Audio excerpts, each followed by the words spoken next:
Amigas y amigos, vamos a seguir hoy en esta línea de los cortos teológicos. En las últimas sesiones nos planteamos la experiencia de ese derrumbe de las expectativas y que nos lleva a ver la confrontación entre los dos bandos geopolíticos que puede acabar con una autodestrucción en el mismo planeta nuestro, ¿no?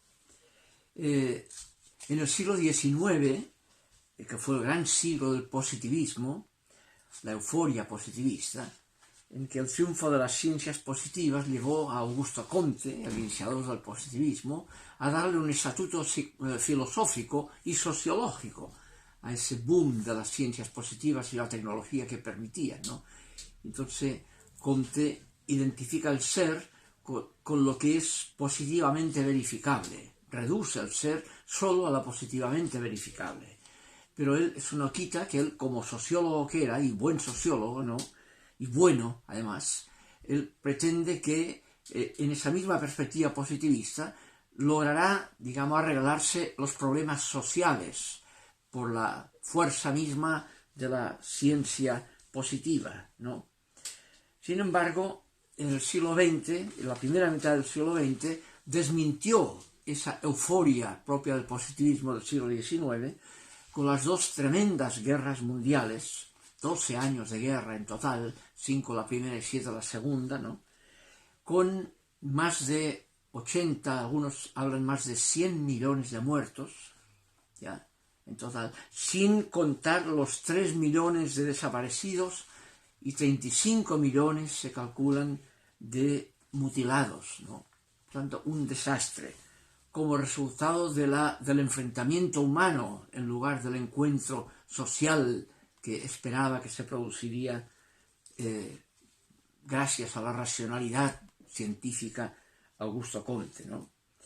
Ese derrumbe de las expectativas de las dos primeras guerras mundiales en la primera mitad del siglo XX, ¿no?, determina también el surgimiento del existencialismo, la filosofía existencialista, que ponía el acento, una vez superado, o sea, con la muerte de Dios, digamos, reduce, digamos, a la realidad empírica, la realidad, pero visto todo lo que está ocurriendo, surgió ahí la conciencia, la existencia, ¿no?, la conciencia humana del riesgo tremendo que tenía esa misma existencia. Todo podía ser por nada.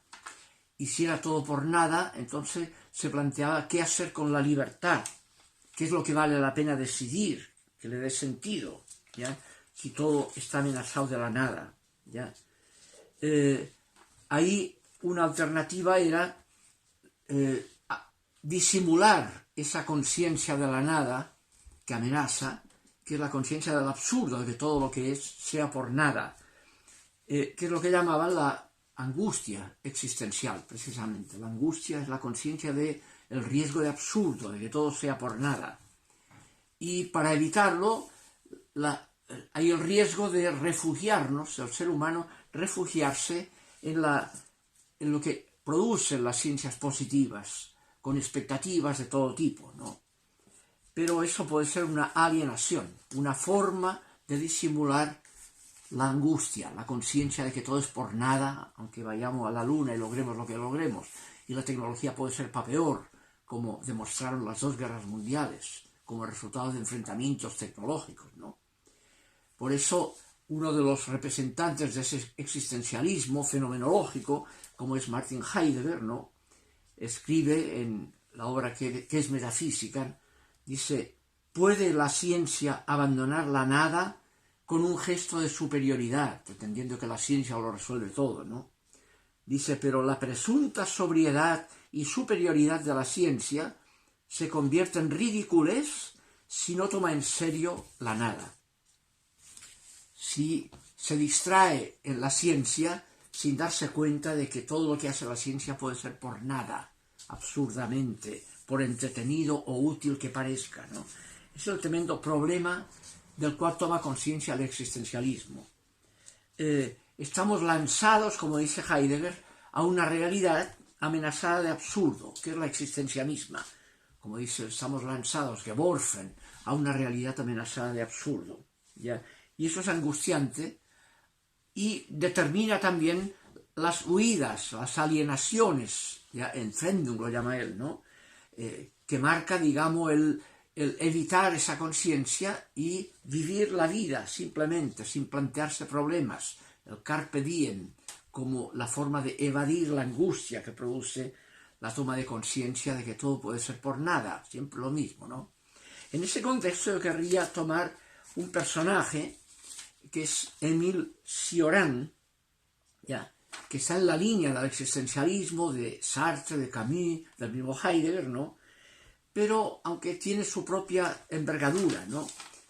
Cioran es rumano de origen, nació en 1911 en Rumanía, ¿ya? Por tanto, su niñez la pasó con la Primera Guerra Mundial, que va del 1915 al 18, ¿no? O del 14 al 18, ¿no? Y ya en su juventud, ya a los 30 años exactos, el año 41, decidió trasladarse a París.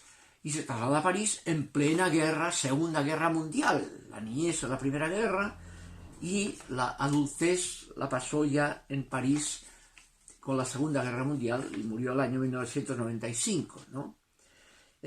Ese panorama de las dos guerras hizo que este personaje, Émile Cioran, se concentrara fuertemente en esa conciencia del riesgo de absurdo de todo lo que hacemos. Y no veía en la realidad nada que ofreciera un sentido posible, ¿ya? La primera obra que escribió todavía en Rumanía, antes de ir a París, la tituló En las cumbres de la desesperación, ¿eh? Y él mismo explica que ese título viene porque se ponía en los epitafios a veces de gente que se suicidaba, esa expresión, en la cumbre de su desesperación se quitó la vida, ¿no? Y tomó como título de esa primera obra En las cumbres de la desesperación, obviamente aludiendo al suicidio. De hecho, cuenta él mismo que su madre, cuando él ya vio que estaba obsesionado por todo eso y que se aburría de la existencia, su madre le habría dicho una vez que si hubiera sabido eso, lo habría abortado al nacer.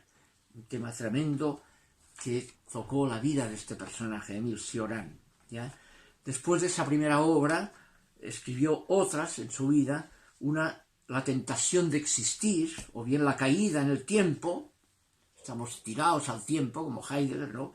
Lanzados al tiempo, y la última, del año 1973, Del inconveniente de haber nacido. Fíjense los títulos, ¿no? Bien, yo quise tomar a ese personaje, Émile Cioran, como prototipo de lo que puede significar la toma de conciencia honesta de la existencia en su autonomía propia, ¿eh? Cómo puede suscitar, y hay situaciones que pueden ayudar a ver esta dimensión oscura de la realidad, que es la conciencia del riesgo de absurdo, de que todo sea por nada, ¿ya? Que es lo que ha marcado siempre lo que llamamos la conciencia del problema del mal en el mundo, y el mal es donde más duele el sufrimiento de los inocentes, ¿no? Cioran, entonces, por un lado, no encuentra ninguna motivación para su libertad en las expectativas que puede ofrecer el mundo, ¿eh? No hay nada que valga la pena para decidirlo, ¿ya? Para decir, esta intervención en la existencia motiva mi libertad porque vale la pena, cobro sentido decidiéndome en esa dirección. No lo ve por ese lado. Y por otro lado, también se cierra a la posible esperanza, a un confiar que de alguna manera esto tiene que tener sentido. Y la conciencia de sentido permitiría la felicidad, da la esperanza. Si está cerrado a eso, no hay posibilidad de sentido, no hay posibilidad de esperanza, y por tanto no podemos ser felices. Y Cioran se encierra en esa perspectiva, en una especie de monólogo depresivo, aunque tuvo algunos grandes amigos, personajes importantes como Ionesco o bien Samuel Beckett, son amigos de él, pero no le ayudaron mucho en esa búsqueda de sentido, sino que más bien le ayudaron a profundizar más en su propia depresión, ¿ya? Incluso la religión, que había heredado, porque era hijo, su padre era un sacerdote ortodoxo y su madre era catequista en la Iglesia Ortodoxa, que tenía un antecedente. Pero eso fue quizá en reacción casi edípica a todo eso, que él optó por una forma de entender la vida sin ninguna esperanza, ¿ya?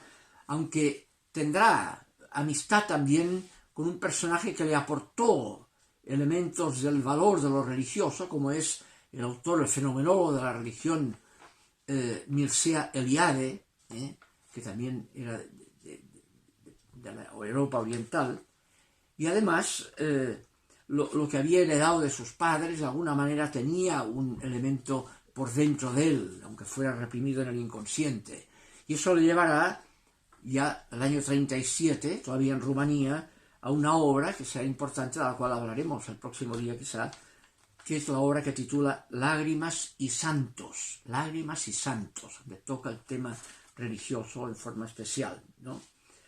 Él, en todo caso, ve que la realidad implica el absurdo, no hay nada que cobre sentido para él la realidad.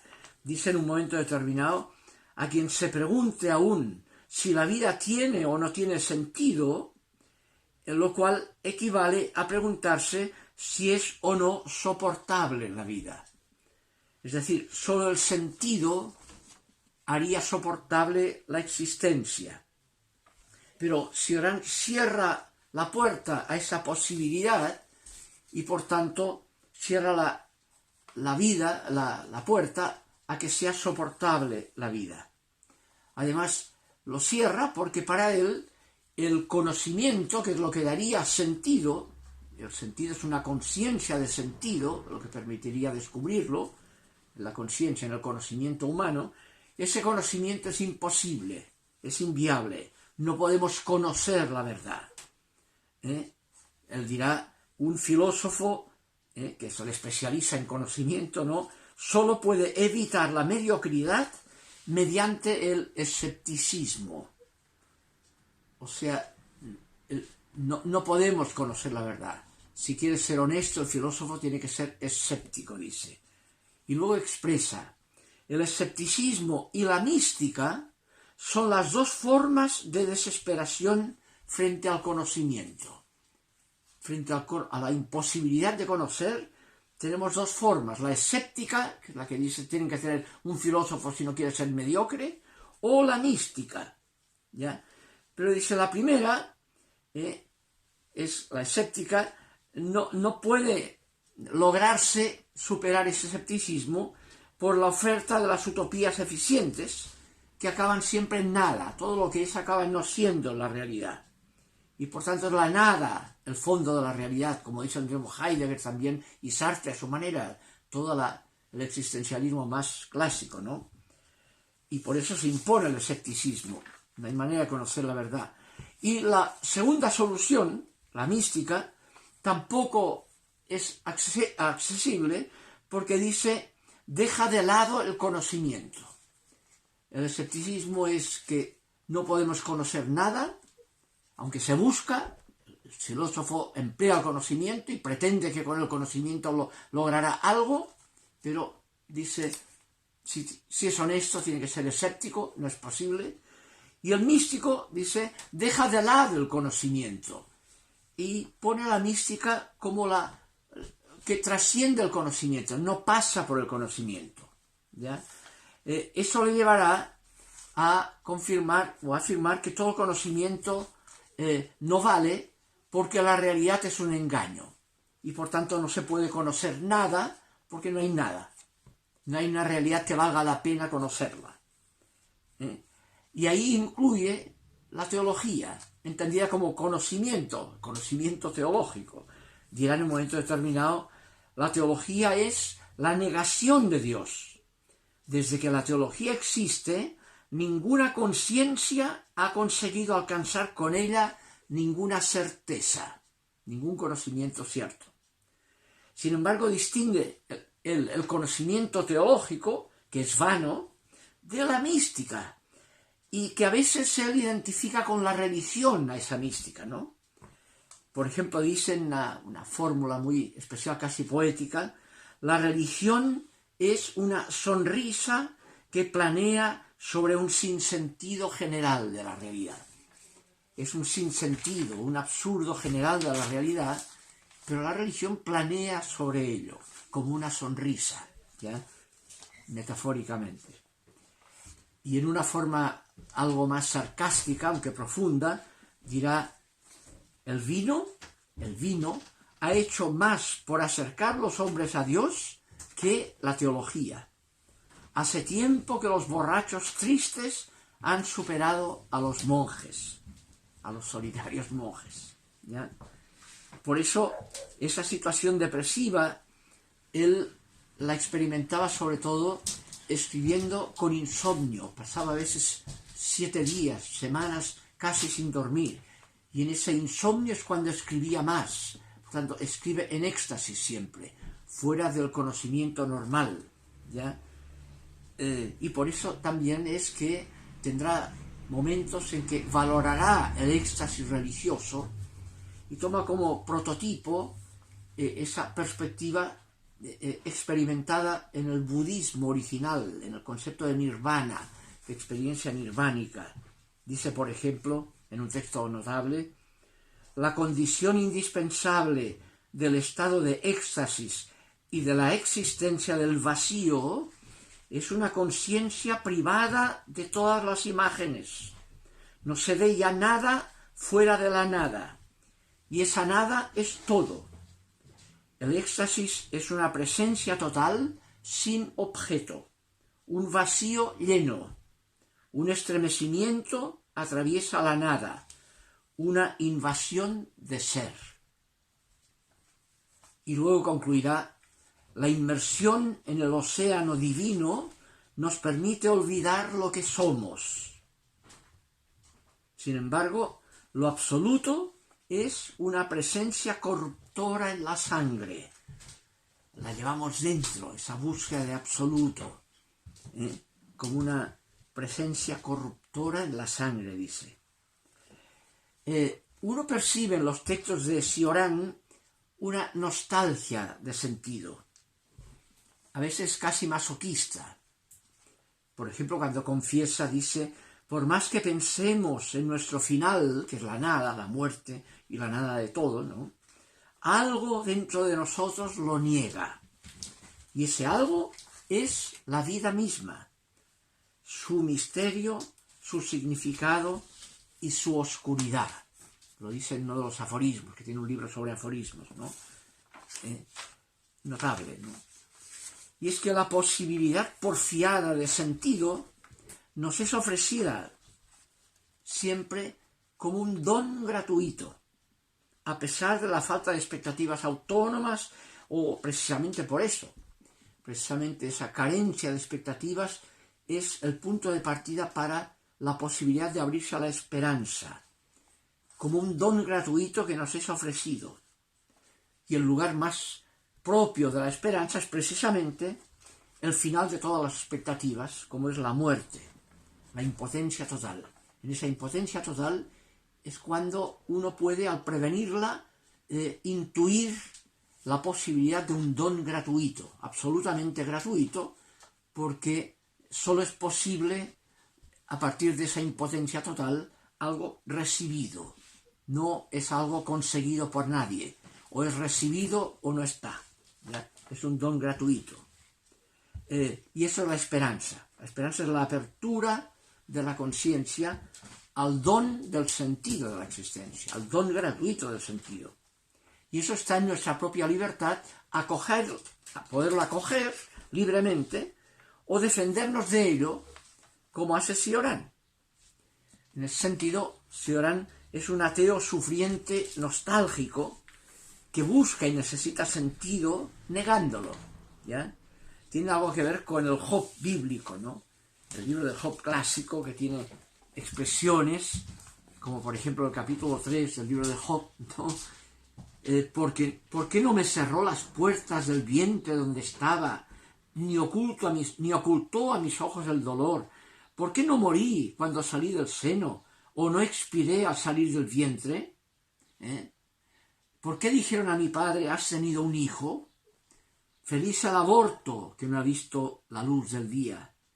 ¿Para qué dar la luz a un desdichado, la vida a los que tienen amargada el alma, a los que ansían la muerte que no llega y excavan en su búsqueda más que por un tesoro, a los que se alegran ante el túmulo y exultan cuando alcanzan la tumba, a un hombre que ve cerrado su camino y a quien Dios lo tiene cercado?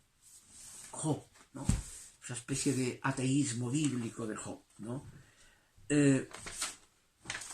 Cioran, entonces, no necesita conocimiento teológico, en eso es escéptico, sí se abre a la experiencia extática, pero se queda en ella sin expresarla como esperanza, ¿ya? Es un ateo místico que rompe toda superficialidad de un quehacer mundano banal. No vale la pena nada en los quehaceres mundanos, todo es vano.